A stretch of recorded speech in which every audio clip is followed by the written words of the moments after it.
commentary, comment blue, commentary, comment burgundy blue, commentary blue, commentary, burgundy, commentary, commentary. Hey y'all, how are you? I hope all is well with you and yours. Well, here we are. You have me watching it, you, me, and my ex. So let's get into what's happening. Okay, y'all. So we are in Chicago. Kayee Lovey has awakened in her space downstairs on her double-decker air mattress, but she has nowhere to put her clothes. So basically, her wardrobe is folded neatly on a ping pong table. It's a mess, guys. So Jessica is Jerry's ex. So Jessica comes upstairs after Kayla Bay goes to tell Jerry, hey, you know what, honey? I know I'm down here on the air mattress, but I have OCD. I need to be able to put my clothes somewhere.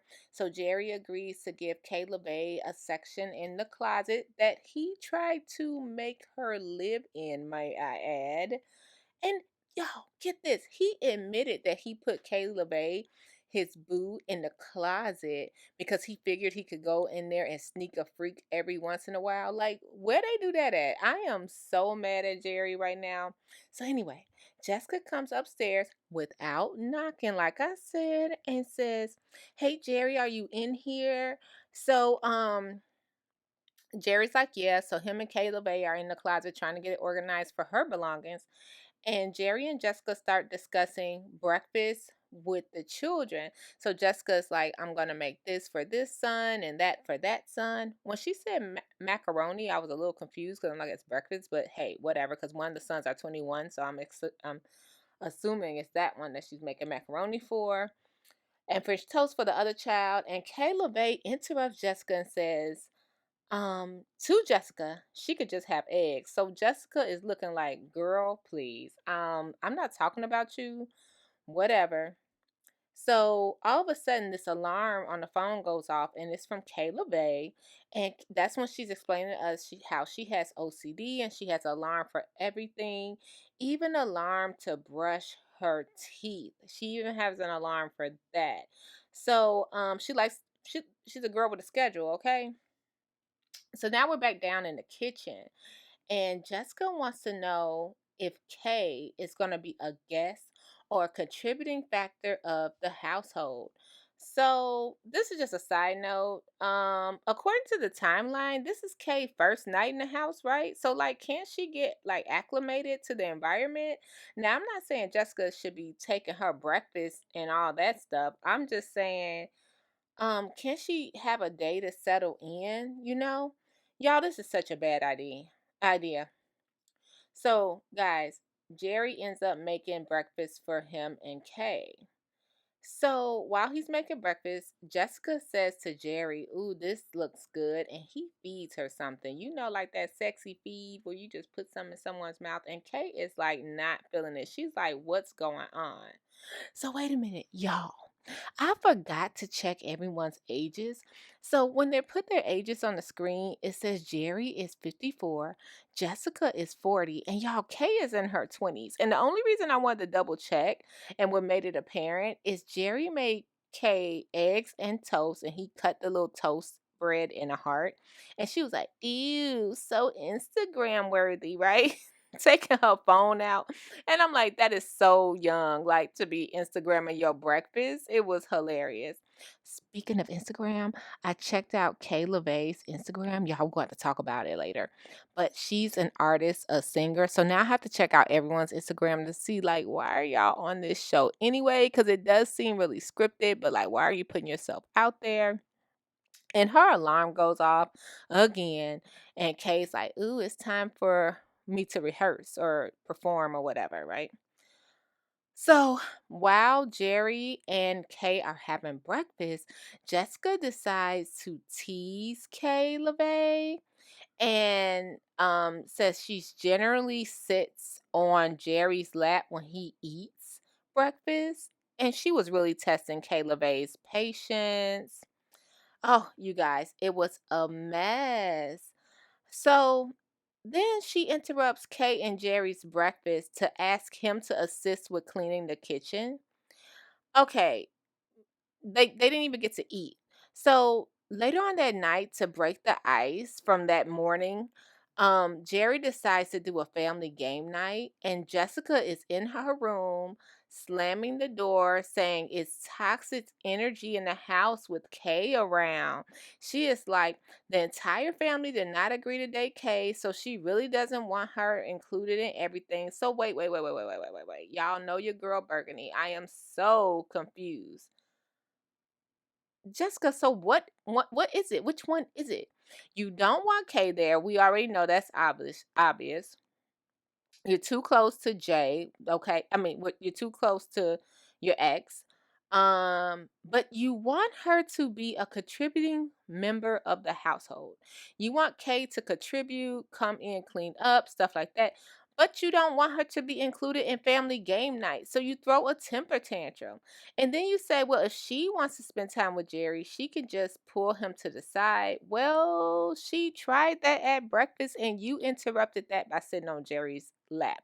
So stop the games, girl. Just stop it, right? So we meet a new family this week. Y'all, let's get into it. So we meet a new family this week. It's Roy and April. They're a military family. Roy and April have one son together. However, they are blended. They have a blended family, and he helped her raise her other two children from her first marriage. Roy met April when she was on a date with another guy. Now, Roy and April are divorced, okay? So, after years of marriage, they decided to get a divorce. So, this would be her second divorce, and she is now married to their old neighbor, John. John used to be the neighbor of Roy and April, and he was married to Lauren. John and Lauren have 3 children together. Okay. So now this family all live on the same block. Okay. So now that John is married to April, he lives in the old house that Roy and April shared. So technically, John lives under Roy's roof. It's weird, guys. And John's ex, Lauren, lives like 8 houses down with one of her friends. And Roy bought a house about 3 houses over. So, like I said, they live on the same block. Guys, it's confusing. I know. So basically, this is how John got with April. He and Lauren were living next door to Roy and April. And I want to say what I gathered for this during this time. Roy was deployed. You know, he's still in the military. He's still active duty. Thanks for serving, Roy. And basically she was at home by herself, and John offered to cut April's grass one day. And she cooked dinner for him, and the rest is history. Oh gosh. Oh my gosh. Guys, it doesn't take much for April, I gather. Okay? Girl, no judgment. Live this life, girl. Do what makes you happy. But April says that her and Roy are still best friends, even though now she's married to John. So on this episode, they decide to go get matching tattoos. The matching tattoos they figure are okay because they're coordinates of the place their son, who's 14, was born or conceived. Okay. So they finally get back home, and Lauren is excited to see because she knows that they had went to get the tattoo. So let's keep in mind John is Lauren's ex. So Lauren knows that they snuck and got the tattoos. So she can't wait to um see when Roy comes in how John is going to react. So April jokingly comes in the house, and John's like, yeah, y'all been all day. And Roy says they went on a date. I didn't find that funny. I was like, oh my gosh. So the 4 of them are together, and Roy breaks the news to John that he and April went and got tattoos. Y'all, this is so squirm worthy because if you could see the look on John's face when Roy says that, But he calms down and he says, basically, next time, let me know. But y'all, John wants it to be known he is not here for the play. He understands their unique relationship, but April is his wife now, so she needs to act accordingly. All right, y'all. So we're back in the ATL with Alex and Caroline. It's Friendsgiving at Caroline's sister's house, Lydia. Um, so you guys, our guy Alex has another jogging suit. Alex, I need to go through your closet. How many of these? He has them in all kind of colors, fabrics. He has the velour. He has the satin. He just has it, okay? So he has another jogging suit on. It's pink this time. Caroline is kind of she keeps telling us how she's worried about Alex's sexuality only because of what her family and friends have to say about her and Alex's relationship. And she is saying it is so hard for people to understand that yes, he may be gay, but he likes vajayjay. Okay. And it has been 2 years, but she has kept her man. Like, I, hey, he wants this, is what Caroline wants us to know. So, we're at the Friendsgiving, and one of Alex's sisters, Jessica, comes home to visit. Y'all, she's rude, actually. She totally ignores Caroline, and Steven is FaceTiming again. And Alex's sister carries on with Steven and saying she only came out because she thought that she would see Steven. She misses Steven. She treated Steven as a brother since day one. And get this, she says when she has her official wedding, she wants Alex's ex, Steven, to walk her down the aisle. So Alex is breaking it up the conversation. He's like asking his sister, "Well, are you gonna make Caroline a bridesmaid? I mean, if you're making my ex walk you down the aisle, if that's your request, can you at least put my current boo in the ceremony?" And she totally ignores him. So Alex pulls his sister to the side and he declares his focus and his love is to Caroline. And he thinks she's the one, and he is thinking of proposing to Caroline. So he has his sister there and his he says brother from another mother, Patrick, who was also his roommate. So his sister is not feeling what Alex has to say. She's like, "Nope, my brother is gay."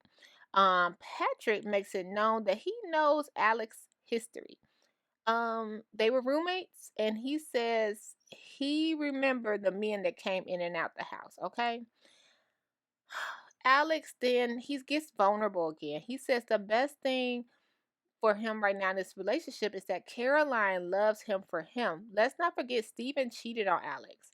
Alex gets so emotional in his confessional on how he tries to please and make everyone else feel good and happy because he was verbally abused for so long. He doesn't specify who, but he definitely puts that out there. Alex, do what you want, okay? Don't do what anyone else wants you to do. Okay, guys, now we're going back to the Jersey Shore. We got Jimmy, Lisa, Wendy, and Jack. All right, so we're back. We're back in New Jersey, and they're still on this divorce thing. Y'all, I'm so confused. So Jimmy and Lisa are the exes, as we know. Now Jimmy is married to Wendy, and Lisa is engaged to Jack. But the whole thing is that the four of them are supposed to go on this road trip to celebrate Jimmy and Lisa's son turning 21 and surprise him. They rented this tricked out RV and all this stuff. But they're supposed to expose why they got divorced to their son. And I just don't get why we're laying it on this thick. So hopefully they'll disclose this in later episodes. So I'm confused about this. Do you guys think that Jimmy had a baby on Lisa or something? Because they came to terms of not giving him all the details, but just a little bit of the details. It's just a huge deal. And I'm like, and maybe I'm old school, but I'm like, he doesn't need to know. he's gonna look at his dad a different way. He does not need to know the details of the divorce. You guys let me know what you think in the comments. Unless Dominic is currently requesting it, if it's like a therapy thing, I don't know. I'm just guessing, like, why does he have to know the details of his dad stepping out on his mom and what happened, like, down to the T? I don't get that. So the family is planning to take a RV trip down, like I said, to see Dominic. So we shall see how this goes. Jack is not excited about it, and they had a friend that knew Jimmy and Lisa when they were first married. She came over to visit Lisa and Jack, and she was like, I think this is a crazy idea that all four of you guys would take this trip together. So we shall see. So there you have it, episode 2. Have you guys been watching? Are you interested in this show? Let me know in the comments below. Who's your favorite couple? All right, until next time, take care of yourself and each other. Bye. Blue commentary. Burgundy commentary. Comment blue commentary. Comment burgundy blue commentary. Blue commentary. Burgundy commentary. Comment.